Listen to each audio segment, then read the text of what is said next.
എല്ലാവർക്കും നമസ്കാരം. നമ്മുടെ കേരളത്തിലെ ഉന്നത വിദ്യാഭ്യാസ രംഗത്ത് ഇപ്പോൾ പുതിയൊരു വിവാദം കൂടി പൊട്ടിപ്പുറപ്പെട്ടിരിക്കുകയാണ്. ഇത് കേരളത്തിൻ്റെ ഉന്നത വിദ്യാഭ്യാസ രംഗവുമായി ഏതെങ്കിലും തരത്തിൽ നേരിട്ട് ബന്ധപ്പെട്ടിരിക്കുന്ന ഒരു വിഷയമോ വിവാദമോ അല്ല. മറിച്ച് കേരളത്തിലെ സർവകലാശാലകളിലെ 3 വൈസ് ചാൻസലർമാർ ഈ കഴിഞ്ഞ ദിവസം തിരുവനന്തപുരത്ത് സന്ദർശനത്തിനെത്തിയ RSSൻ്റെ സർസംഘചാലക് ശ്രീ മോഹൻ ഭാഗവത്തിൻ്റെ ഒരു പരിപാടിയിൽ പങ്കെടുത്തു എന്നുള്ളതിനെ ചൊല്ലിയാണ് പുതിയ വിവാദമുണ്ടായിരിക്കുന്നത്. ഇതിനെ തുടർന്ന് രണ്ട് ഭാഗത്തു നിന്നും, അതായത് LDFൻ്റെ ഭാഗത്തു നിന്നും ഭരിക്കുന്ന സർക്കാരിൻ്റെ ഭാഗത്തു നിന്ന് UDFൻ്റെ ഭാഗത്തു നിന്നും അതിശക്തമായിട്ടുള്ള വിമർശനം ഉണ്ടായിട്ടുണ്ട്. ഇവർ RSSൻ്റെ സർസംഘചാലകൻ്റെ പരിപാടിയിൽ പങ്കെടുത്തത് തെറ്റായിട്ടുള്ള കാര്യമാണ്. കേരളത്തിൻ്റെ പൊതുസമൂഹം നമ്മുടെ വൈസ് ചാൻസലർ പദവിക്ക് ഒരു മഹത്വം നൽകുന്നുണ്ട്, അത് കളഞ്ഞു കുളിക്കരുത്. അതുകൊണ്ട് പൊതുജനങ്ങളോട്, പൊതുസമൂഹത്തിനോട് നിങ്ങൾ മാപ്പ് പറയണം എന്നാണ് നമ്മുടെ മുഖ്യമന്ത്രി ശ്രീ VD സതീശൻ ഈ വൈസ് ചാൻസലർമാരോട് ആവശ്യപ്പെട്ടിരിക്കുന്നത്. പറയേണ്ടതില്ല, ഇത് സാഫ്രണൈസേഷൻ അഥവാ കാവ്യവൽക്കരണത്തിൻ്റെ ഒരു ഭാഗമാണ് എന്ന തരത്തിലുള്ള ഒരു നറേറ്റീവാണ് ഇപ്പോൾ സൃഷ്ടിക്കപ്പെട്ടുകൊണ്ടിരിക്കുന്നത്. പക്ഷേ സത്യത്തിൽ ഈ വിവാദത്തിൻ്റെ പിന്നിലെ യാഥാർത്ഥ്യം എന്താണ്? ഒരു വൈസ് ചാൻസലർ RSSൻ്റെ ചീഫിൻ്റെ പരിപാടിയിൽ പങ്കെടുക്കുന്നത് ഏതെങ്കിലും തരത്തിൽ തെറ്റാണോ? മറ്റ് സാംസ്കാരിക സാമൂഹ്യ നേതാക്കളുടെ പരിപാടികളിൽ ഇവരാരെങ്കിലും തന്നെ മുമ്പ് പങ്കെടുത്തിട്ടുണ്ടോ തുടങ്ങിയ കാര്യങ്ങളെക്കുറിച്ചാണ് നമ്മൾ ഈ ഒരു വീഡിയോയിൽ പരിശോധിക്കുന്നത്. നോക്കാം. ആദ്യം തന്നെ പറയാനുള്ളത്, ഈ കഴിഞ്ഞ ദിവസം തിരുവനന്തപുരത്ത് നടന്ന സംഭവത്തിനെക്കുറിച്ചല്ല, മറിച്ച് ഒരു വർഷം മുമ്പ് 2025 ജൂലൈ മാസത്തിൽ കൊച്ചിയിൽ നടന്നിരുന്ന ഒരു പരിപാടിയെക്കുറിച്ചാണ്. ശിക്ഷാ സംസ്കൃതി ഉദ്ധാൻ ന്യാസ് എന്ന് പറയുന്ന RSSൻ്റെ വിദ്യാഭ്യാസ വിഭാഗം സംഘടിപ്പിച്ചിരുന്ന ജ്ഞാനസഭ, അഥവാ ഹിന്ദിയിൽ പറഞ്ഞാൽ ഗ്യാൻ സഭ എന്ന് പറയാവുന്ന ഒരു വിദ്യാഭ്യാസ ദേശീയ സമ്മേളനമായിരുന്നു അന്ന് നടന്നത്. ഇതിൻ്റെ ഏറ്റവും പ്രധാനപ്പെട്ട തീം എന്ന് പറയുന്നത് education for A developed India എന്നാണ്. വികസിതമായിട്ടുള്ള ഒരു ഭാരതത്തിന് വേണ്ടുന്ന വിദ്യാഭ്യാസം. ആ ചടങ്ങിലെ ഏറ്റവും പ്രധാനപ്പെട്ട പ്രസംഗം നടത്തിയത് RSSൻ്റെ സർസംഘചാലകായിരുന്ന ശ്രീ മോഹൻ ഭഗവത് ആയിരുന്നു. ആ ചടങ്ങിൽ കേരളത്തിലെ സർവകലാശാലകളുടെ ചാൻസലർ കൂടിയായിട്ടുള്ള ഗവർണർ ശ്രീ രാജേന്ദ്ര വിശ്വനാഥ് ആർലേക്കർ അധ്യക്ഷനായിരുന്നു. ഒപ്പം കേരളത്തിലെ 4 സർവകലാശാലകളിലെ സിറ്റിംഗ് വൈസ് ചാൻസലർമാർ ആ പരിപാടിയിൽ പങ്കെടുത്തിരുന്നു. കേരള സർവകലാശാല, കാലിക്കറ്റ് സർവകലാശാല, കണ്ണൂർ സർവകലാശാല, അതുകൂടാതെ കൊഫോസ്. ഇതുകൂടാതെ മുൻ വൈസ് ചാൻസലർമാരും ഈ പരിപാടിയിൽ പങ്കെടുത്തിരുന്നു. ഇത് വിദ്യാഭ്യാസ നയവുമായി ബന്ധപ്പെട്ട, നമ്മുടെ ജ്ഞാന പാരമ്പര്യവുമായി ബന്ധപ്പെട്ട, പുതിയ എഡ്യൂക്കേഷൻ പോളിസിയുമായി ബന്ധപ്പെട്ട കാര്യങ്ങളിലൊക്കെ തന്നെ ഒരു തുറന്ന ചർച്ച എന്ന മട്ടിലായിരുന്നു ഇത് സംഘടിപ്പിക്കപ്പെട്ടത്. ഇതാദ്യമായിട്ടല്ല, ഇതിനു മുൻപും ഗ്യാൻ സംഘം, ഗ്യാൻ സഭ തുടങ്ങിയ പേരുകളിലൊക്കെ തന്നെ RSSൻ്റെ വിദ്യാഭ്യാസ വിഭാഗം സമാനമായിട്ടുള്ള പലതരത്തിലുള്ള ചർച്ചകളും ഇന്ത്യയിലെ വിവിധ ഭാഗങ്ങളിൽ വിവിധ യൂണിവേഴ്സിറ്റികളുടെ പങ്കാളിത്തത്തോടു കൂടി നടത്താറുണ്ട്. പ്രത്യേകം ഓർക്കേണ്ടത്, 2017 ഇങ്ങനെ നടത്തിയിരുന്ന ഒരു പരിപാടിയിൽ സിറ്റിംഗ് വൈസ് ചാൻസലർമാർ, മുൻ വൈസ് ചാൻസലർമാർ, അങ്ങനെ 500-ലധികം ആൾക്കാരെയാണ് അന്ന് ഒരു പരിപാടിയിൽ ഇവർ പങ്കെടുപ്പിച്ചിരുന്നത്. ഇങ്ങനെയുള്ള സംഭവങ്ങളോട് ആൾക്കാർക്ക് എതിർപ്പുകളുണ്ടാകും, അത് രാഷ്ട്രീയ കാരണങ്ങളാൽ ഉണ്ടാകുന്നതുമാണ്. എന്നാൽ എന്തെങ്കിലും തരത്തിലുള്ള വിദ്വേഷം ഇങ്ങനെയുള്ള ചടങ്ങുകളിൽ പ്രചരിപ്പിച്ചതായിട്ട് ഒരിക്കൽ പോലും റിപ്പോർട്ട് ചെയ്യപ്പെട്ടിട്ടില്ല എന്നുള്ളതാണ് പ്രധാനം. അത് ഈ പോയിരിക്കുന്ന ഏതെങ്കിലും വൈസ് ചാൻസലർമാർ ഏറ്റുപറഞ്ഞതായിട്ടും ആർക്കും അറിയില്ല. അപ്പോൾ വിദ്വേഷമാണ് ഇതുവഴി പ്രചരിപ്പിക്കപ്പെടുന്നത് എന്നൊക്കെ ആരോപിക്കുന്ന സമയത്ത് അതിന് തെളിവുകൾ കൂടി വേണം. അവിടെ വിദ്വേഷ പ്രചരണം തന്നെയാണ് നടക്കുന്നത് എന്നും അവിടെ ചെല്ലുന്ന ആൾക്കാർ ഇത് ഏറ്റു പറയാൻ വേണ്ടിയിട്ടാണ് പോകുന്നത് എന്നും തെളിയിക്കാനായിട്ട് ആധികാരികമായിട്ട് എന്തെങ്കിലും ഉണ്ടാകണം. അതില്ലാത്ത സാഹചര്യത്തിലാണ് കാവ്യവൽക്കരണം എന്നുള്ള ഒരു പദത്തിലേക്ക് ഇവർ ചുരുങ്ങുന്നത്. ഇനി സമാനമായിട്ടുള്ള മറ്റൊരു കാര്യം പറഞ്ഞാൽ, കേരളത്തിലെ ഇപ്പോഴുള്ളതല്ല, നേരത്തെ തന്നെയുള്ള നിരവധി വൈസ് ചാൻസലർമാർ, കോൺഗ്രസ് പാർട്ടിയുടേത്, ഇടതുപക്ഷ മുന്നണിയുടെ പരിപാടികൾ, ഇവരുടെയൊക്കെ രാഷ്ട്രീയ നേതാക്കന്മാരോടൊപ്പം തന്നെ പങ്കെടുത്തിരിക്കുന്നതിനെക്കുറിച്ച് നമുക്ക് കൃത്യമായിട്ട് അറിയാം.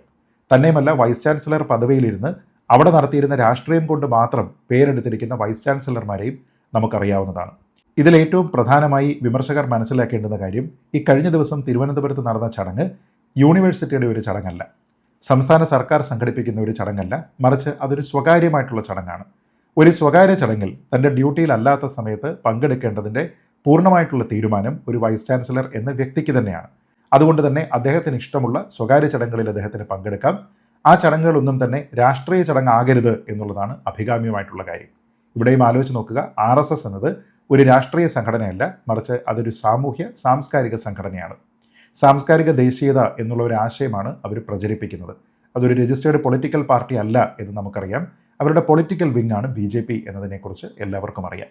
അതുകൊണ്ട് തന്നെ ഒരു സാംസ്കാരിക സംഘടനയുടെ ചടങ്ങിൽ പങ്കെടുക്കുന്നതിന് വിലക്കില്ലാത്തടത്തോളം കാലം, പ്രത്യേകിച്ച് അതൊരു സ്വകാര്യ ചടങ്ങാകുന്ന സമയത്ത് അതിൽ പങ്കെടുക്കാനുള്ള പൂർണ്ണമായ സ്വാതന്ത്ര്യം വ്യക്തി എന്ന നിലയിൽ, ഒരു പൗരൻ എന്ന നിലയിൽ ഈ വൈസ് ചാൻസലർമാർക്ക് വ്യക്തിപരമായിട്ടുണ്ട് എന്നുള്ളതിനെ അംഗീകരിക്കുകയും മനസ്സിലാക്കുകയും ചെയ്യുക എന്നുള്ളതാണ് പ്രധാനം.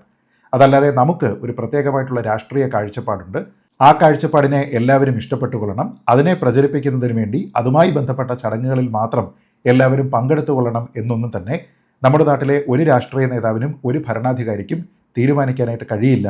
ഇത് കാവ്യവൽക്കരണമാണ് എന്നൊക്കെ പറഞ്ഞുകൊണ്ട് ഇതിനെയൊക്കെ തന്നെ വിമർശിക്കുന്ന ആൾക്കാർക്ക് പക്ഷേ മറ്റുള്ള ആൾക്കാർ, അതായത് ഇടതുപക്ഷത്തു നിന്നുള്ള ആൾക്കാരോ അല്ലെങ്കിൽ കോൺഗ്രസിൻ്റെ ആശയത്തിലുള്ള ആൾക്കാരോ ഏതെങ്കിലും തരത്തിലുള്ള പരിപാടികൾ നടത്തുമ്പോൾ ആ പരിപാടികളിൽ ഇങ്ങനെയുള്ള വൈസ് ചാൻസലർമാരോ മറ്റു പദവികളിലിരിക്കുന്ന ആൾക്കാരോ ഒക്കെ തന്നെ പങ്കെടുത്താൽ അതിനെ അവർക്കൊരു ബുദ്ധിമുട്ടായിട്ട് തോന്നാറില്ല. അങ്ങനെ ആരെങ്കിലും ഒരു ചടങ്ങിൽ പങ്കെടുത്താൽ അത് കമ്മ്യൂണലൈസേഷനായി മാറുന്നില്ല. കാവ്യവൽക്കരണം പോലെ മറ്റേതെങ്കിലും ഒരു നിറവുമായി ചേർന്നിട്ട് പച്ചവൽക്കരണമോ നീലവൽക്കരണമോ ചുവപ്പുവൽക്കരണമോ ഒന്നുമായി മാറുന്നില്ല എന്നുള്ളതും വളരെ കെയർഫുള്ളി ഇവർ ചിന്തിച്ചെടുക്കുന്ന ഒരു കാര്യമാണ്. ഇവിടുത്തെ റിയാലിറ്റി എന്താണെന്ന് നോക്കിയാൽ കേരളത്തിൽ മാത്രമല്ല സർവകലാശാലകളുള്ളത്. കേരളത്തിന് പുറത്തും ഇന്ത്യയിലെമ്പാടും RSSൻ്റെ വിദ്യാഭ്യാസ വിഭാഗം നിരവധി പരിപാടികൾ നടത്താറുണ്ട്. അതേപോലെ തന്നെ RSSൻ്റെ സർസംഘചാലക് മോഹൻ ഭഗവത്തിൻ്റെ ഇൻഡിവിജ്വലായിട്ടുള്ള പരിപാടികളും ഇന്ത്യയിൽ പല സ്ഥലത്തും നടക്കാറുണ്ട്. അവിടെയെല്ലാം തന്നെ അതാത് സംസ്ഥാനത്തെ പല മേഖലകളിൽ വ്യാപൃതരായിരിക്കുന്ന ആൾക്കാർ അദ്ദേഹത്തിനോട് ഇൻറ്ററാക്ട് ചെയ്യാനായിട്ട് എത്താറുണ്ട്. അങ്ങനെയുള്ള ഇവൻറ്റുകളിൽ കേരളത്തിന് പുറത്തുള്ള നിരവധി VCമാരും പങ്കെടുത്തിട്ടുണ്ട്. ഉദാഹരണത്തിന് ജവഹർലാൽ നെഹ്റു സർവകലാശാലയുടെ വൈസ് ചാൻസലർ ശാന്തിശ്രീ പണ്ഡിറ്റ് മോഹൻ ഭാഗവതിനൊപ്പം പൂനെയിൽ ഒരു പരിപാടിയിൽ പങ്കെടുത്തു. അതൊരു പുസ്തക പ്രകാശനമായിരുന്നു. ഡൽഹിയിൽ, ഉത്തർപ്രദേശിൽ, മഹാരാഷ്ട്രയിൽ അങ്ങനെ വിവിധ സംസ്ഥാനങ്ങളിലെ അവരുടെ സർസംഘചാലക് നേരിട്ട് പങ്കെടുക്കുന്ന പല പരിപാടികളിലും വൈസ് ചാൻസലർമാർ ഉൾപ്പെടെയുള്ള നിരവധി ആൾക്കാർ പങ്കെടുക്കാറുണ്ട്. ഞാൻ നേരത്തെ സൂചിപ്പിച്ചതുപോലെ ഇവിടുത്തെ വലതുപക്ഷ രാഷ്ട്രീയം എന്നത് മെയിൻ സ്ട്രീം അല്ല. അതുകൊണ്ട് തന്നെ കാവ്യവൽക്കരണത്തിന് വേണ്ടി അവർ ശ്രമിക്കുകയാണ്. അതിനുള്ള ആശയപ്രചരണത്തിന് വേണ്ടിയിട്ടാണ് ഇത്തരത്തിലുള്ള വിദ്യാഭ്യാസ പരിപാടികളാണെങ്കിലും സർസംഘചാലകിൻ്റെ സന്ദർശനമാണെങ്കിലും നടത്തുന്നത് എന്ന രീതിയിലത്തേക്കുള്ള ഒരു അജണ്ട ഇവരെല്ലാവരും തന്നെ മുന്നോട്ട് കൊണ്ടുപോകുന്നുണ്ട്. അതിൻ്റെ ഭാഗമായിട്ട് മാത്രമാണ് മറ്റുള്ള രാഷ്ട്രീയ പ്രസ്ഥാനങ്ങൾ നടത്തുന്ന രാഷ്ട്രീയമായിട്ടുള്ള പരിപാടികളിൽ പോലും വൈസ് ചാൻസലർമാർ പങ്കെടുത്താൽ അത് പ്രശ്നമല്ലാതെ ഈ ഒരു സാംസ്കാരിക സംഘടനയുടെ പരിപാടിയിൽ വലിയ പ്രശ്നം ഇവർ ഉന്നയിക്കുന്നത്. വളരെ ഉത്തരവാദിത്തപ്പെട്ട സ്ഥാനങ്ങളിൽ ഇരിക്കുന്ന ജനപ്രതിനിധികൾ ഇവർ വർഗീയതയാണ് ഇവിടെ പറയുന്നത് എന്ന് പറയുമ്പോൾ ഞാൻ ആദ്യം സൂചിപ്പിച്ചതുപോലെ അതിന് തെളിവുണ്ടാവുക എന്നുള്ളത് പ്രധാനമാണ്. സത്യത്തിൽ ഒരു വൈസ് ചാൻസലർ RSSൻ്റെ സർസംഘചാലകിൻ്റെ പ്രസംഗം കേൾക്കുന്നത്, അദ്ദേഹത്തിൻ്റെ പരിപാടിയിൽ പങ്കെടുക്കുന്നത് തെറ്റാണോ അല്ലയോ എന്നുള്ളതിനെക്കുറിച്ചാണ് നമ്മൾ ചിന്തിക്കേണ്ടത്. അക്കാഡമിക് ഫ്രീഡം എന്നൊരു കാര്യം ഒരു വൈസ് ചാൻസലർക്കെങ്കിലും നമ്മൾ അനുവദിച്ചു കൊടുക്കേണ്ടതാണ്. മുമ്പൊരിക്കൽ സവർക്കറുമായി ബന്ധപ്പെട്ട് അദ്ദേഹത്തിൻ്റെ പുസ്തകങ്ങൾ പഠിക്കേണ്ടതുണ്ടോ ഇല്ലയോ എന്ന് കണ്ണൂർ സർവകലാശാലയിൽ ഒരു ചർച്ച വന്നപ്പോൾ ശ്രീ ശശി തരൂരാണ് പറഞ്ഞത് അത് പഠിക്കാൻ കൊടുക്കണം എന്ന്. സവർക്കറുടെ ആശയത്തിനോട് നമുക്ക് ഇഷ്ടം തോന്നാം, അതല്ലെങ്കിൽ അതിനെ എതിർക്കാം. പക്ഷേ രണ്ടാണെങ്കിലും ആ ആശയം എന്താണ് എന്ന് സമഗ്രമായി മനസ്സിലാക്കി പഠിച്ചതിന് ശേഷം വേണം അതിനെ അംഗീകരിക്കുന്നതോ എതിർക്കുന്നതോ. അതല്ലാതെ ആ ആശയം എന്താണ് എന്നറിയാതെ അതിനെ നിരന്തരം വിമർശിച്ചുകൊണ്ടിരിക്കുന്നത് നമ്മുടെ ഇൻ്റലക്ച്വൽ ദാരിദ്ര്യത്തെയാണ് കാണിക്കുന്നത് എന്ന് അന്ന് അദ്ദേഹം പറഞ്ഞിരുന്നു. ഈ ഒരു നല്ല അഭിപ്രായത്തിന് അന്ന് കയ്യടിയോ പിന്തുണയോ ഉണ്ടായിട്ടില്ല എന്നോർക്കണം. ഇവിടെയും പ്രധാനപ്പെട്ട കാര്യം അതാണ്. നിങ്ങളുടെ ഏതെങ്കിലും ഒരു വൈസ് ചാൻസലർക്ക് ഒരു RSS ആഭിമുഖ്യമായിട്ടുള്ള മനസ്സുണ്ട്, ചിന്തയുണ്ട് എങ്കിൽ അത് അദ്ദേഹത്തിന് ഫർദർ ചെയ്യണമെങ്കിൽ RSSൻ്റെ സർസംഘചാലകനെ നേരിട്ട് പോയി കാണണമെന്ന് ഒരു നിർബന്ധവുമില്ല. അക്കാഡമിക് ഫ്രീഡം എന്നത് വിദ്യാഭ്യാസത്തിൻ്റെ മാത്രമല്ല ജനാധിപത്യത്തിൻ്റെ കൂടി ഏറ്റവും അടിസ്ഥാനമായിട്ടുള്ളൊരു കാര്യമാണ്. വൈവിധ്യമുള്ള ആശയങ്ങൾ ചർച്ച ചെയ്യുന്നതിന് വേണ്ടി ഒരു അക്കാഡമിക് ഫ്രീഡം ഉണ്ടാവുക എന്നുള്ളത് പ്രധാനമാണ്.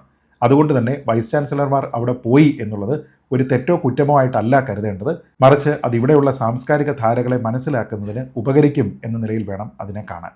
വ്യക്തിപരമായ കപ്പാസിറ്റിയിൽ ഇവർക്ക് എല്ലാവർക്കും RSSൻ്റെ നേതാവിനെ പോയി കാണാം, അദ്ദേഹത്തിൻ്റെ പ്രസംഗം കേൾക്കാം. പക്ഷേ അത് അവരുടെ വ്യക്തിപരമായിട്ടുള്ള ആശയമായിട്ട് നേരത്തെ ഈ പറയുന്ന സാഫ്രണൈസേഷൻ എന്നുള്ള ഒരു ആരോപണം ഉന്നയിക്കാൻ ഉതകുന്നത് പോലെ അവരവിടെ നടപ്പാക്കാനോ അടിച്ചേൽപ്പിക്കാനോ ശ്രമിക്കുന്നുണ്ടെങ്കിൽ അത് എതിർക്കപ്പെടുക എന്നുള്ളത് മാത്രമേ ഉള്ളൂ. കാരണം നമ്മുടേത് ഒരു ബഹുസ്വര സമൂഹമാണ്. ഒന്നും മറ്റൊന്നിനോട് ക്യാൻസൽ ചെയ്ത് ഇല്ലാതാകേണ്ടതല്ല. അതുകൊണ്ട് ഏത് കാഴ്ചപ്പാടാണെങ്കിലും അത് അടിച്ചേൽപ്പിക്കുന്നത് ശരിയല്ല, മറിച്ച് മനസ്സിലാക്കുന്നതോ മനസ്സിലാക്കാൻ മറ്റുള്ളവരെ അനുവദിക്കുന്നതോ നമ്മൾ ചെയ്യേണ്ടതായിട്ടുള്ള ഒരു കാര്യമാണ്. അതുപോലെ ഒരു വശം മാത്രം അനുവദിക്കുകയും മറ്റൊരു വശത്തിനെ ഞങ്ങൾ പൂർണ്ണമായും നിരോധിക്കുകയും ചെയ്യും എന്ന് പറയുന്നത് ഇരട്ടത്താപ്പാണ്, ശുദ്ധമായിട്ടുള്ള ഹിപ്പോക്രസിയാണ്. സത്യത്തിൽ ഈ വിവാദം നമ്മളോട് പറഞ്ഞു തരേണ്ടത് നമ്മൾ ഒരു തരത്തിലുമുള്ള രാഷ്ട്രീയ കാഴ്ചപ്പാടുകളുടെ അടിമയാകരുത് എന്നാണ്.